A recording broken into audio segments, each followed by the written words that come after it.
નમસ્કાર, હું છું રમેશ ચૌધરી ને આપ નિહાળી રહ્યા છો ષડયંત્ર. મિત્રો, ઘણા દિવસથી ચૂંટણીની આપણે ચર્ચા કરતા હતા. તાલુકા પંચાયત, જિલ્લા પંચાયત અને નગરપાલિકાની ચૂંટણીઓનો સમય પૂરો થઈ ગયો છે, પરંતુ અત્યાર સુધી પણ સરકાર એ ચૂંટણી જાહેર કરતી નથી. આપણે પહેલા પણ વિડીયોમાં કીધું હતું કે ના કરવાનું કારણ જિલ્લાના નવા સીમાંકનો હોઈ શકે છે. જેમ નગરપાલિકાએ પોતાના સીમાંકનો વિસ્તરવાનું ચાલુ કર્યું છે, એટલે કે ત્યાં નવું કયા કયા ગામોને અંદર જોડવા, કયા વિસ્તારોને અંદર આવરી લેવા નગરપાલિકામાં, આ બધું કામ અત્યારે ત્વરિત ગતિએ આગળ વધી રહ્યું છે. એટલે નગરપાલિકાની ચૂંટણી તો સ્વાભાવિક છે કે એવી રીતે પાછી ઠેલાતી હોય, પરંતુ જિલ્લામાં પણ, એટલે કે ગુજરાતમાં નવા 3 થી 4 જિલ્લા ઉમેરવામાં આવી શકે છે.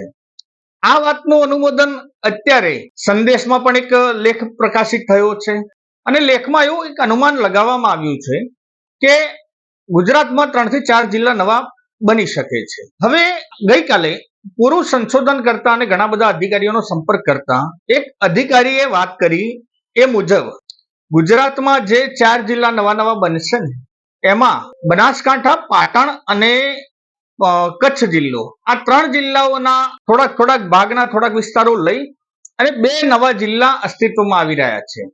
ત્રીજો જિલ્લો મહેસાણા અને ગાંધીનગરના વિસ્તારોના લઈ અને ત્રીજો જિલ્લો બહાર પડી રહ્યો છે, જ્યારે ચોથો જિલ્લો અમદાવાદ અને સુરેન્દ્રનગરના વિસ્તારના વચ્ચેનો એક જિલ્લો બનાવવામાં આવે તેવી પૂરી શક્યતા છે. મિત્રો, 2025માં આ સીમાંકન જાહેર થવાનું છે, એટલે કે અત્યારે ફાઇલોના ધમધમાટ છે. લાગતા વળગતા નેતાઓ પોતપોતાના વિસ્તારના કયા કયા ગામોને આવરવા એમાં વ્યસ્ત પડેલા છે. પોતાનું ચોકઠું આ બધા જ નેતાઓ ક્યાંક ગોઠવતા હોય, અને સ્વાભાવિક છે કે એ જગ્યાએ કોઈ પણ હોય તો એનો પોતાના મત વિસ્તાર જાળવવા માટેના પ્રયત્ન કરતો હોય. હવે આજે વાત કરીએ એવા કયા જિલ્લા પડી શકે છે બનાસકાંઠામાંથી અને મહેસાણામાંથી.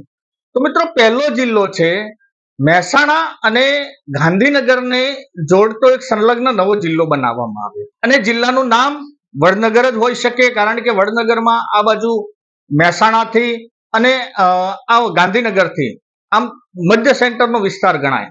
ઘણા બધા બીજા નેતાઓના પ્રયત્ને વિજાપુર જિલ્લાનો પણ પ્રયત્ન ચાલુ છે, પરંતુ આ શક્યતા નથી, ના વિજાપુર કે ના વિસનગર, પરંતુ વડનગર જિલ્લો બનવાની શક્યતા સૌથી વધુ છે.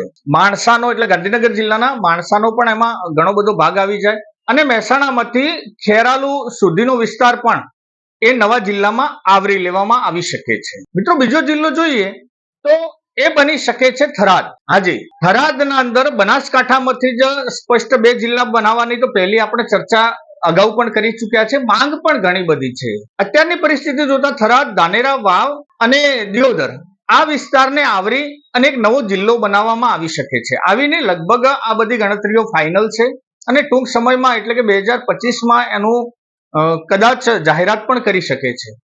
વાત મિત્રો ત્રીજા જિલ્લાની, ત્રીજો જિલ્લો બની શકે છે એ પણ બનાસકાંઠા, કચ્છ અને પાટણના વિસ્તારોને લઈને, અને જિલ્લાનું નામ હશે રાધનપુર. હાજી, આ પણ આધારભૂત માહિતી છે, અને લગભગ આની ગણતરીઓ અત્યારે એમના નેતાઓના જોડે ફાઇલોના ઢગલા ચાલુ છે. કામકાજ આના ઉપર પૂરજોશમાં ચાલે છે. રાધનપુર જિલ્લામાં બાબર, સુઈગામ આ વિસ્તારો બનાસકાંઠાના હોઈ શકે છે. થરા પણ એમના વિસ્તારમાં આવરી લેવાના એમના પ્રયત્નો છે, અને સમી જે પાટણ જિલ્લાનું છે, સમીથી લઈ અને રાધનપુર, સાધનપુર સુધીનો ટોટલી વિસ્તારમાં આખો એક નવો જિલ્લો પ્રસ્થાપિત કરવાનો અત્યારનો ગવર્મેન્ટનો પ્લાન છે. મિત્રો, ચોથા જિલ્લાની જો વાત કરીએ તો અમદાવાદ અને સુરેન્દ્રનગર વિસ્તારના બાજુમાં સાણંદ ને કદાચ નવો જિલ્લો બનાવવામાં આવે એવી પણ ત્યાં ગણતરીઓ ચાલુ છે. હવે આ તો થયા સમાચાર, પણ મિત્રો આના વડુ મથક કયું બનશે? વડુ મથક બનવા પાછળ આમ તો શું છે કે દરેક જગ્યાના દરેક બધાને સુગમતા રહે એ માટે એવું એક સ્થળ વડુ મથક તરીકે જિલ્લાની પસંદગી કરાતી હોય છે, પરંતુ આમાં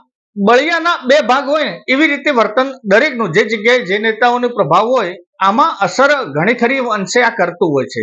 જ્યારે આપણે વડનગર જિલ્લાની વાત કરીએ તો વડનગર જિલ્લામાં વડુ મથક બનવાની સંભાવના પૂરેપૂરી વડનગરની છે, અને આજુબાજુના વિસ્તારોમાં પણ એ સરળતાથી, સુગમતાથી ત્યાં પહોંચાય.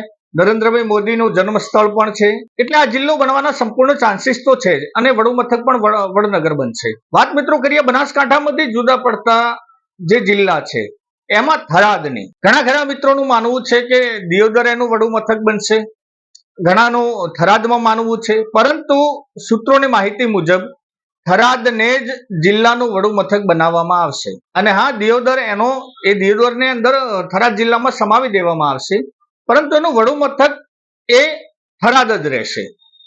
અને ત્રીજા જિલ્લાનું વડુ મથક આપણે જે વાત કરીએ ત્રીજા જિલ્લાની, તો ત્યાં એ રાધનપુર વડુ મથક રહેશે અને ચોથો જિલ્લો એ સાણંદના આજુબાજુનો કોઈ પણ વિસ્તાર હોઈ શકે.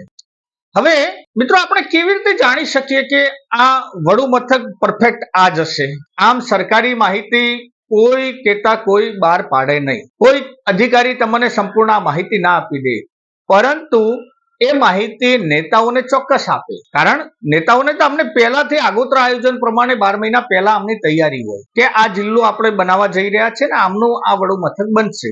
તો પબ્લિક કેવી રીતે જાણી શકે કે આ વડુ મથક આ જ બનશે?